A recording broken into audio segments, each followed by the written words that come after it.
anak-anak, apa kabarnya hari ini? Mudah-mudahan kalian dalam keadaan sehat walafiat ya.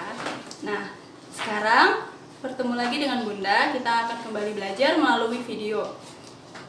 Sebelum belajar, marilah kita berdoa terlebih dahulu. Berdoa dimulai.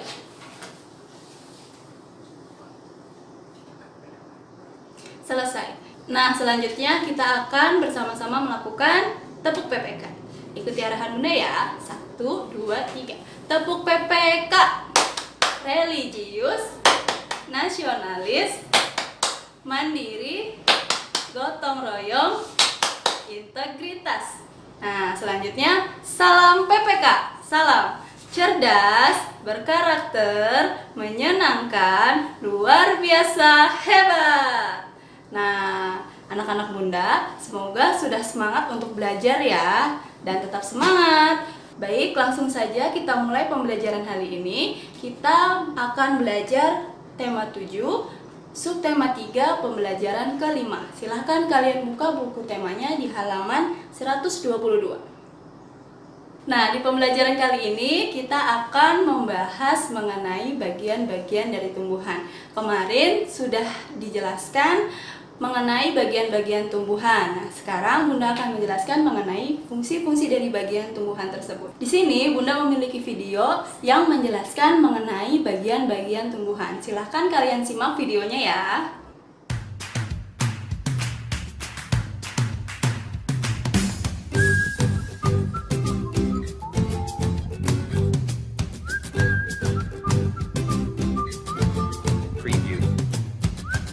Halo teman-teman, bertemu lagi dengan aku Aini. Hari ini aku sedang menyiram tanaman.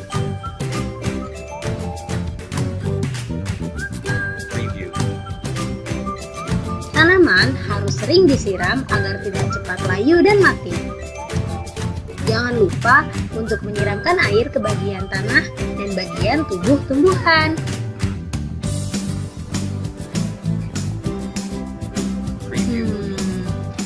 Apakah kalian mengetahui apa saja bagian-bagian pada tumbuhan?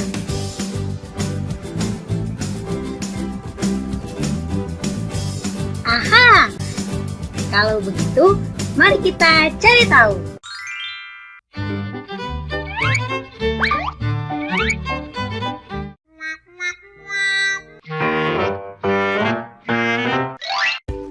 Halo teman-teman, hari ini kita akan membicarakan tentang bagian-bagian pada tumbuhan. Tumbuhan memiliki banyak bagian dengan fungsi yang berbeda.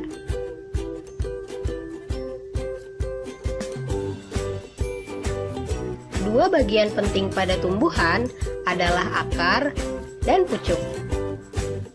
Akar biasanya tumbuh di dalam tanah, sementara pucuk tumbuh di atas tanah. Bagian-bagian pada tumbuhan ada batang, daun, bunga, dan buah. Batang tumbuhan membantu tumbuhan untuk tumbuh ke atas.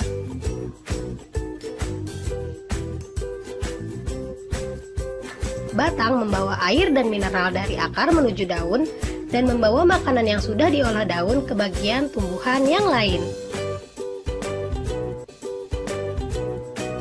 Dahan adalah bagian tumbuhan yang menempel pada batang. Daun tumbuh pada bagian dahan. Biasanya daun berwarna hijau karena terdapat klorofil yang membantu daun dalam mengolah makanan. Daun memiliki lubang kecil yang disebut stomata. Gunanya agar tumbuhan bisa menghirup dan mengeluarkan udara. Bunga adalah organ reproduksi dari tumbuhan. Bunga memiliki banyak bentuk, ukuran, dan warna. Karena proses penyerbukan, banyak bunga yang tumbuh menjadi buah yang bisa dikonsumsi oleh kita semua. Akar membantu menahan tumbuhan dari dalam tanah. Akar menyerap air dan mineral yang berguna untuk pertumbuhan tanaman.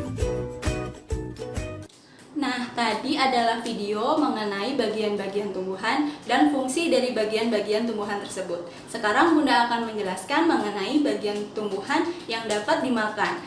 Yang pertama, bagian tumbuhan yang dapat dimakan akarnya yaitu contohnya singkong dan wortel.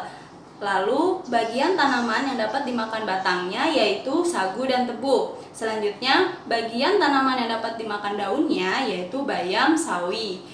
Sedangkan bagian tanaman yang dapat dimakan bijinya yaitu padi, jagung, kedelai, dan lain-lain. Yang terakhir, bagian tanaman yang dapat dimakan buahnya, misalnya mangga, jeruk, dan apel. Lalu, Bunda akan menjelaskan mengenai pengelompokan tumbuhan. Yang pertama, kita akan mengelompokkan tumbuhan berdasarkan jenisnya. Ada tanaman hias, misalnya bunga mawar, melati, dan bunga sepatu. Yang kedua, tanaman sayuran, misalnya singkong, bayam, dan tales. Yang ketiga, tanaman buah-buahan, misalnya buah pisang, buah mangga, dan buah pepaya. Yang kedua, berdasarkan bentuk daunnya. Nah, dari segi bentuk daunnya itu ada 5. Yang pertama, yang berbentuk bulat seperti teratai. Yang kedua, berbentuk jari seperti pepaya dan singkong. Yang ketiga, berbentuk jantung seperti eceng gondok dan sirih. Yang keempat, yang berbentuk pita seperti jagung dan padi. Yang terakhir, yang berbentuk bulat memanjang yaitu nangka dan mangga. Nah, selanjutnya kita juga akan mengelompokkan tumbuhan berdasarkan tempat hidupnya. Tempat hidupnya ada 3, yaitu di darat, di air, dan menempel pada tumbuhan lain. Contoh tumbuhan yang hidupnya di darat misalnya buah mangga, pisang, dan juga pepaya. Nah, tumbuhan yang hidupnya di air misalnya teratai dan eceng gondok. Sedangkan tumbuhan yang menempel pada tanaman lain misalnya anggrek, benalu, dan tumbuhan paku. Demikian pengelompokan tumbuhan yang dapat kita pelajari hari ini. Selanjutnya, coba kalian buka buku temanya di halaman 126. Nah, di situ ada soal mengenai operasi penjumlahan menggunakan susun ke bawah. Sekarang kita akan belajar itu. Perhatikan Bunda ya. Dalam buku ada cerita mengenai seorang petani yang membawa hasil panen pepayanya ke pasar. Petani tersebut membawa 2 keranjang buah pepaya. 1 keranjang berisi 23 buah pepaya, 1 keranjang lainnya berisi 26 buah pepaya. Berapa banyak buah pepaya semuanya? Nah, dari soal ini kita bisa menyelesaikannya menggunakan penjumlahan susun ke bawah. Nah, masih ingatkah anak-anak Bunda bagaimana untuk mengoperasikan penjumlahan susun ke bawah? Nah, sebelumnya Bunda akan mengingatkan kembali mengenai nilai tempat suatu bilangan. Di sini, bilangan yang Bunda tulis menggunakan warna merah adalah bilangan yang menempati nilai tempat satuan. Sedangkan yang Bunda tulis menggunakan warna hitam menempati nilai tempat puluhan. Coba anak-anak Bunda ingat kembali. Kalau kita ingin menjumlahkan suatu bilangan menggunakan penjumlahan susun ke bawah, nilai tempat mana dulu yang kita operasikan? Ya, betul. Nilai tempat satuan dulu yang kita operasikan, yaitu yang berwarna merah atau yang ada di belakang. Kita coba operasikan di sini. Ada bilangan 23 dan 26.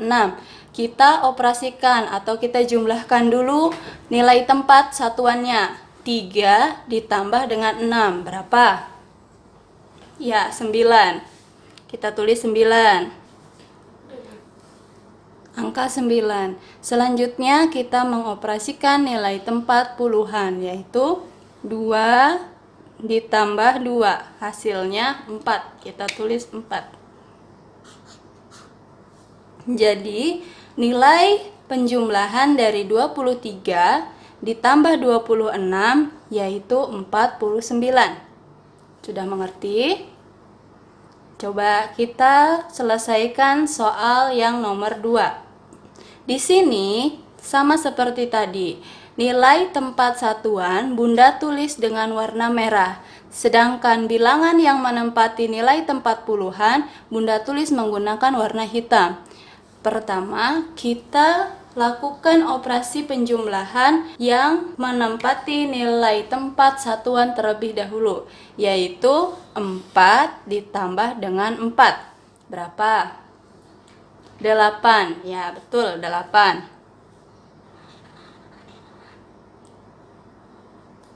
Selanjutnya kita operasikan bilangan yang menempati nilai tempat puluhan, yaitu 3 ditambah 2. Berapa hasilnya? 5. Ya, betul. Kita tulis 5. Nah, bagaimana anak-anak? Jadi, 34 ditambah dengan 24 hasilnya adalah 58. Yang 8 menempati nilai tempat satuan dan yang 5 menempati nilai tempat puluhan. Masih ingatkah anak-anak Bunda? Nah, tadi Bunda sudah menjelaskan mengenai penjumlahan susun ke bawah. Untuk bahan latihan kalian di rumah, silahkan buka buku MBP-nya halaman 98. Kalian kerjakan soal bagian B nomor 1 sampai dengan 10.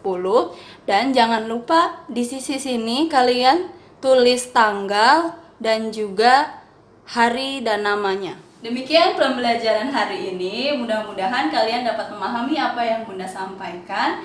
Kurang lebihnya Bunda mohon maaf, tetap jaga kesehatan dan jangan bermain di luar. Sekian dari Bunda, wabillahi taufik wal hidayah. Wassalamualaikum warahmatullahi wabarakatuh.